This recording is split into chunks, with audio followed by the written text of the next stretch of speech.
Hey there, Jennifer DeClaire, the Bar Exam Mentor. Welcome. I want to address the one thing that's standing in between you and your bar card.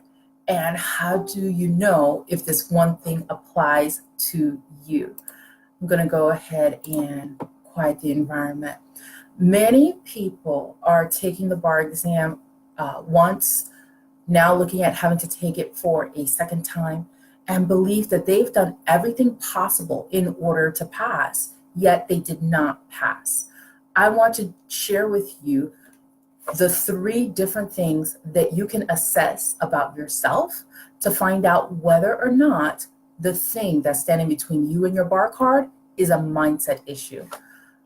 If you don't know, I'm the bar exam mentor, and I help repeat bar exam takers to move through their personal blocks and barriers so that they can finally pass the bar, close that chapter of their life, and move on to becoming an attorney. How do you know if you need to do that kind of work? How do you know if you need to add the mindset piece? This is the way. Number one, if you have successfully graduated from law school, you learned everything that you needed to in order to pass. No one underhandedly handed you your graduation degree. Then you overall have enough mental academic ability to pass the bar exam. So that one I think is a given for anybody who's taken the bar exam and has failed it.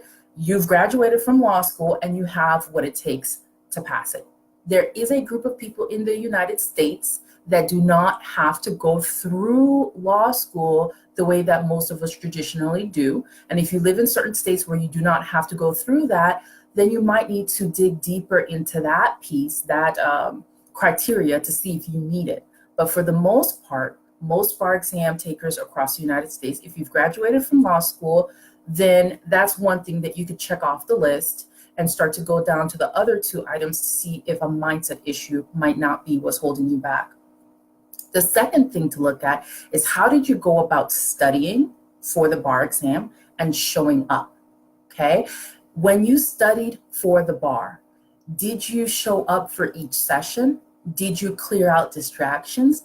Did you go to extremes like how I indicated in the article released on LinkedIn yesterday about some extremes that bar students went to have quiet time carved out in order to study? Did you do those things, right? And if you did you implement your bar study schedule with fidelity? Nobody is perfect. I'm talking about, did you meet at least 80% of what you needed to do? And do you feel that you did the best that you could do? That telltale sign, you know if you went all out or if you were playing not to fail. And there's a difference in how you'll approach your bar studies if you are playing to win versus playing not to lose. So if you held back and you didn't give your all, then I think you already know that you have a mindset issue, right? You just don't know what it is. That's what I help with. But there is a mindset issue if you can already see that you sabotaged yourself. If you went all out and you did everything that you knew how to do, you applied all the strategies and techniques and advice that was given to you, and you still failed, the next thing I want you to look at is, can you pinpoint any circumstances that are to blame for you failing? Was there an accident in the family? Was there illness that you had to show up and be present for somebody who was ill, or your own illness? Okay. Was there undue financial hardship? Okay. And I'm not talking about the kind that crops out of you not applying for bar study loans or not properly budgeting. That actually borders on a mindset thing.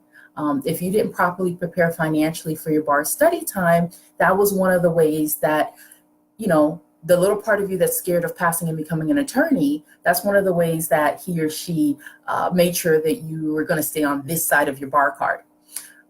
So we're not talking about the stuff that you could have prevented. I'm looking at, do you have personal circumstances that cropped up during your study time that are a source of reason of why you didn't pass? And I separate from that the things that are preventable, like moving homes, unless if a fire broke out and there's no way you could have predicted that. But deciding to pack up and move while you're supposed to be studying, deciding to get married or change your relationship status while you're supposed to be studying, and what else happens that is completely under your control? Those basically fall into the umbrella of what happens that is under your control. Those circumstances, if those occurred while you were studying, the ones that are under your control, you did have complete control over that. And that is classic self-sabotage if you engaged in those activities while you were studying, okay? But the person who had outside things happen that were outside of their control, and be honest with yourself about that, okay? That person might question whether they just need to work a little bit harder, have their lives settled down this time while they approach the bar, or if they do need to work on their mindset. So in this list of 3 things, okay, 1, you graduated from law school. If you graduated from a lower tier law school, you may have some mindset issues going on with just what it means to graduate from a lower tier law school or from a law school who has been recently shut down, which has been recently shut down. That's some mindset hurdles to get past if that applies to you. Number 2 was if you studied hard and showed up. If you did not, but you really wanted to, you have mindset issues there that you will want to address. And number 3 is if you can pinpoint specific circumstances that are to be sourced as the cause for you not passing, things that were outside of your control. Okay, and if you did, it could be perhaps the next time around, you won't have those circumstances occurring and you'll be better off. If the next time around similar circumstances start cropping up, you might want to get on the phone with me. That might be an issue where you're unwittingly actually creating a situation or being present for a situation that you don't need to be present for, but it aids that little part of you that's scared. It aids that part of you in helping you pump your brakes, sabotage the bar exam, and stay on this side of your bar card. It is a real consideration what happens after you receive your bar card. And a lot of people unwittingly are sabotaging themselves on the bar exam because they just have no idea of the unknown, and that can be scary. So if any of this applies to you and you're starting to get the inkling that it might be a mindset issue, I invite you to check out the rest of the free resources I have in the bar exam support group. And if it speaks to you and it sounds like this just might be the missing key that you need to unlock the door to your future success as an attorney, book a call with me. I'm happy to hop on and to help you get some clarity and some confidence in what the next steps might be for your success. Until next time, bar exam takers, aspiring esquires, I'm Jennifer Duclair, the bar exam mentor. Bye-bye for now.